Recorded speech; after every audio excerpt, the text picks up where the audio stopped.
Hi guys, welcome to Catch Creators. இன்னைக்கு நம்ம பார்க்க போற வீடியோ வந்துட்டு ஏன் 21 வருஷம் கழிச்சு அஜித் வந்துட்டு ரேசிங்க்கு வந்திருக்காரு, கேம்பக் வாழக்கு வந்துட்டு ஏன் ப்ரொமோஷன் பண்ணிருக்காரு, இதெல்லாம் தெரிஞ்சுக்க நம்ம 10 வருஷத்துக்கு பின்னாடி போனோம். அந்த கதையை நம்ம தெரிஞ்சுக்கிறதுக்கு 2010க்கு நம்ம போனோம். அப்பதான் வந்துட்டு F1 ரேஸ் இந்தியால வந்துட்டு இருந்தது, இருத்தே மூடல. அப்போ எல்லாருமே வந்துட்டு போய் பார்த்துட்டு இருந்தாங்க, நல்லா இருந்தது. ஆனா இந்தியாவில வெறும் ரெண்டு F1 ரேசஸ் மட்டும்தான் உருவாக்க முடிஞ்சது. ரெண்டு பேர் தான், நரேன் கார்த்திகேயன், கரண் சந்தோக். நரேன் கார்த்திகேயன் வந்துட்டு ஏகேவோட ஒரு பெஸ்ட் ஃப்ரெண்ட்ஸ். அதனால ஏகே ரேசிங் கம்பெனில டிரைவர் டெவலப்மெண்ட் அப்படின்ற ஒரு போஸ்டிங்ல அவர் இருக்காரு. அவங்க ஒரு 2 பெரிய ரேசர்ஸ் கூட ரேஸ் பண்ணிருக்காங்க. பெர்னார்டோ ஹாமில்டோ, லூயிஸ் ஹாமில்டன், இவங்க 2 பேர் கூட தான் வந்துட்டு ரேஸ் பண்ணிருக்காங்க. நம்ம இந்தியன் ரேசர்ஸ் எல்லா நாடுமே வந்துட்டு நம்ம நாட்டை தான் பாக்குது. ஏன்னா எல்லாருமே வந்துட்டு நினைக்கிறாங்க, என்னடா இது இந்தியா வந்துட்டு ஃபார்முலா 1 ரேஸ் இப்படி பாக்குறாங்களே அப்படின்னு.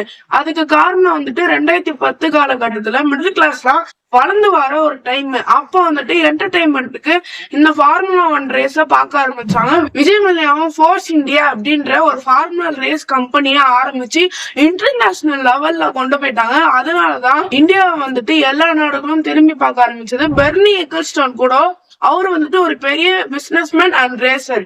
அவருக்கு வந்துட்டு வயசு ஆயிடுச்சு. அவர் வந்துட்டு இந்தியா வந்துட்டு புடிச்சு போன காரணமே இந்த இந்தியன் யங்ஸ்டர்ஸ்க்கு எல்லாருக்குமே வந்துட்டு இந்த கார்ஸ், பைக்ஸ், அதுக்கு மேலாம் என்டர்டைன்மெண்டா பாக்குறாங்களே அப்படின்றதுனாலதான் அவர் வந்துட்டு இது இந்தியாக்குள்ள கொண்டு வரலாம் அப்படின்னு நினைச்சு கொண்டு வந்தாரு. மும்பை, ஹைதராபாத் இந்த மாதிரியான ஸ்டேட்ஸ் எல்லாம் வந்துட்டு நம்ம நாட்டுக்குள்ள இதை கொண்டு வந்த அவன F1 ரேஸ் அப்படின்னு சொல்லிட்டு நிறைய ட்ரை பண்ணிருக்காங்க. அதுல வந்துட்டு கொல்கத்தா ரேஸ் அப்படின்னு சொல்லிட்டு 1997ல வந்துட்டு ட்ரை பண்ணிருக்காங்க இந்த ரேஸ் வந்துட்டு விடுறதுக்கு. அப்போ வந்துட்டு அதை பண்ண முடியல. அதுக்கு அடுத்து பெங்களூர்ல வந்துட்டு ஒரு ஏர்போர்ட் இருக்கு, அதுக்கு பக்கத்துல இருக்கிற இடத்துல F1 ரேஸ் பண்றதுக்கு ட்ராக் வந்துட்டு ரெடி பண்றாங்க. ஆனா அதுவும் நடக்க முடியல. ஆந்திர கவர்மெண்டோட சீஃப் மினிஸ்டர் வந்துட்டு அவங்க இருக்கிற ஏர்போர்ட்டுக்கு பக்கத்துல இருக்கிற ஒரு இடத்துல நீங்க வந்துட்டு F1 ரேஸுக்கான ட்ராக்க செட் பண்ணிக்கோங்கன்னா ஒரு 7 வருஷத்துக்கான ஒரு டீலிங் போட்டு முடிச்சுட்டாங்க. ஆனா அடுத்த கவர்மெண்ட் பவர்ல வர இருக்கும். அடுத்த கவர்மெண்ட் பவர்ல வந்த பிறகு இதெல்லாம் செல்லாது அப்படின்னு சொல்லிட்டு மொத்தமா கொலாப்ஸ் பண்ணி விட்டுட்டாங்க. இந்தியன் ஒலிம்பிக் அசோசியேஷன் டீம் வந்துட்டு பெர்னி எக்கல்ஸ்டோன் கிட்ட சொல்றாங்க, எங்க நாட்டுல வந்துட்டு அவ்வளவுக்குள்ள ஸ்பெண்ட் பண்ணி எங்களால F1 ரேசிங்க கட்டவும் முடியாது, நடத்தவும் முடியாது அப்படின்னு. அதுக்கடுத்து பெர்னி எக்கல்ஸ்டோன் கிட்ட கேக்குறாங்க, நீங்க பேசாம இல்ல இன்வெஸ்ட் பண்ணுங்க, நாங்க வந்துட்டு டாக்ஸ் ரேட் எல்லாம் கம்மி பண்ணிடுறோம், அதாவது காசுலாம் இம்போர்ட் பண்ணுவாங்களே அதோட ரேட்ல நாங்க கம்மி பண்ணிடுறோம் அப்படின்னு சொல்றாங்க. அதுக்கடுத்து ஜேபி குரூப்ஸ் வந்துட்டு இதை முழுசாவே கன்ஸ்ட்ரக்ஷன் பில்ட் பண்றாங்க. எவ்வளவு பெரிய ஏக்கர்னா 874 ஏக்கர் வந்துட்டு பெருசா கட்டுறாங்க. 400 பில்லியன்ஸ்ல. குளோபல் பினான்சியல் கிரைசிஸ்னால அவங்களால வந்துட்டு கன்ஸ்ட்ரக்ஷன் பில்ட் பண்ண முடியாம கொஞ்சம் லேட் ஆயிருக்கு. 2011ல ஸ்டார்ட் பண்றாங்க இந்த F1 ரேசிங்க. அதுல வந்துட்டு லூயிஸ் ஹாமில்டன், ஃபெலிப்பி மாசா அவர்லாம் வந்துட்டு இந்த ட்ராக்ல வந்துட்டு ரேஸ் பண்ணிருக்காரு.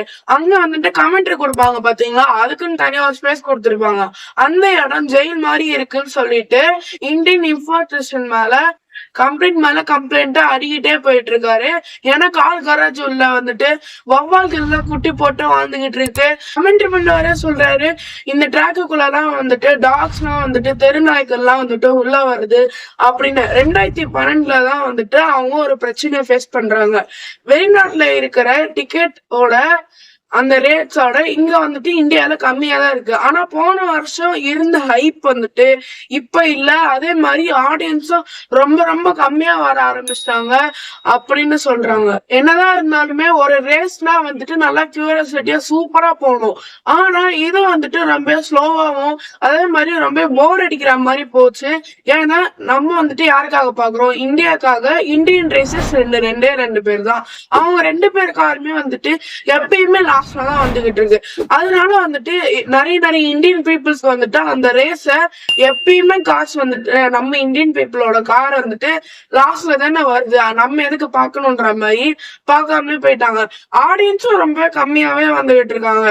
ஆனா ரேஸ் ட்ராக் வந்துட்டு என்ன நினைச்சிருக்காங்கன்னா, எவ்வளவு பேர் வந்தாலுமே பரவாயில்ல, ஓரளவுக்காவது வராங்களே, நம்ம அதை வச்சு நஷ்டம் இல்லாம நடத்திட்டு போயிடலாம் எப்படியாவது அப்படின்னு நினைச்சிருக்காங்க. ஆனா நம்ம இந்தியன் கவர்மெண்ட் வந்துட்டு அதுலயும் பொலிட்டிக்ஸ் பண்ணிட்டு இருக்காங்க.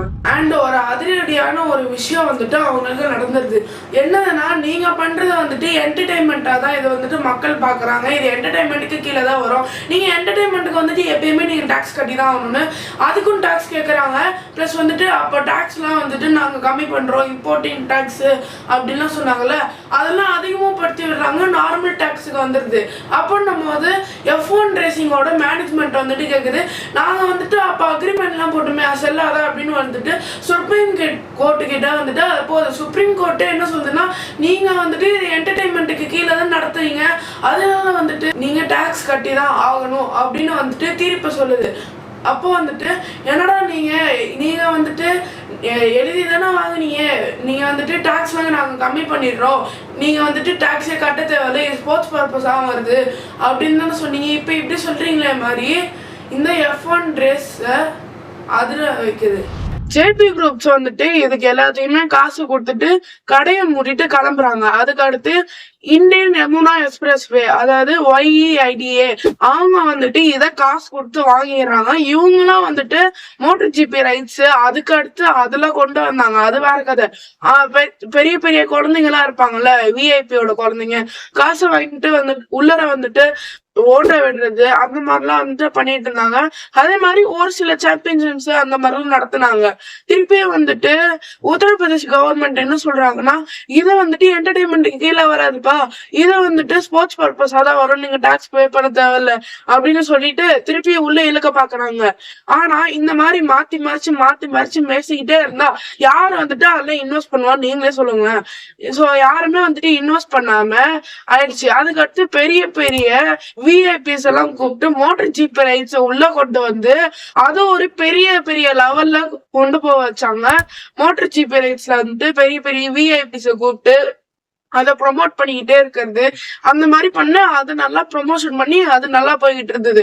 ஆனா என்னதான் இருந்தாலும் முதல்ல கொடுத்து அனுப்பின F1 ரேஸ் அவங்க திருப்பி கொண்டு வர முடியல, விட்டதையே பிடிக்க முடியல, புதுசா ஒண்ணு ஆரம்பிச்சிருக்காங்க. ஆனா மோட்டர் ஜிபி ரைட்ஸுக்கு வந்துட்டு வேற மாதிரி ரூல்ஸும் F1க்கு வேற மாதிரி ரூல்ஸும் போட்டிருக்காங்க உத்தரப்பிரதேஷ் கவர்மெண்ட். இதுக்கும் அஜித் வந்துட்டு 21 வருஷம் கழிச்சு ரேஸ் பண்றதுக்கான காரணம் என்ன தெரியுமா? ஏன்னா இந்தியால இருந்து இப்படி வந்துட்டு சண்டை போட்டு இந்த F1 ரேசிங்க தூக்கி எறிஞ்சாங்க. ஆனா அந்த இடத்த நான் திருப்பி கொண்டு வருவேன் அப்படின்னு சொல்லிட்டு அஜித் வந்துட்டு இன்ன வரைக்கும் ரேஸ் பண்ணிக்கிட்டே இருக்காரு. திருப்பி கம்பேக் கொடுக்கணும் இந்தியா அப்படின்னு சொல்லிட்டு பண்ணிட்டே இருக்காரு. அதுக்கு அடுத்து இந்த கேம்பா கோலம் அதே மாதிரிதான், நான் கேம்பா கோலம் வச்சு ஒரு வீடியோவும் போட்டிருக்கேன், நல்லா இருக்கும், அதையும் போய் பாருங்க. கேம்பா கோலாவோட கதையும் அந்த மாதிரிதான். சோ 2 பேருமே கம்பேக் கொடுக்க நினைக்கிறாங்க. லைக் பண்ணுங்க, ஷேர் பண்ணுங்க, சப்ஸ்கிரைப் பண்ணுங்க.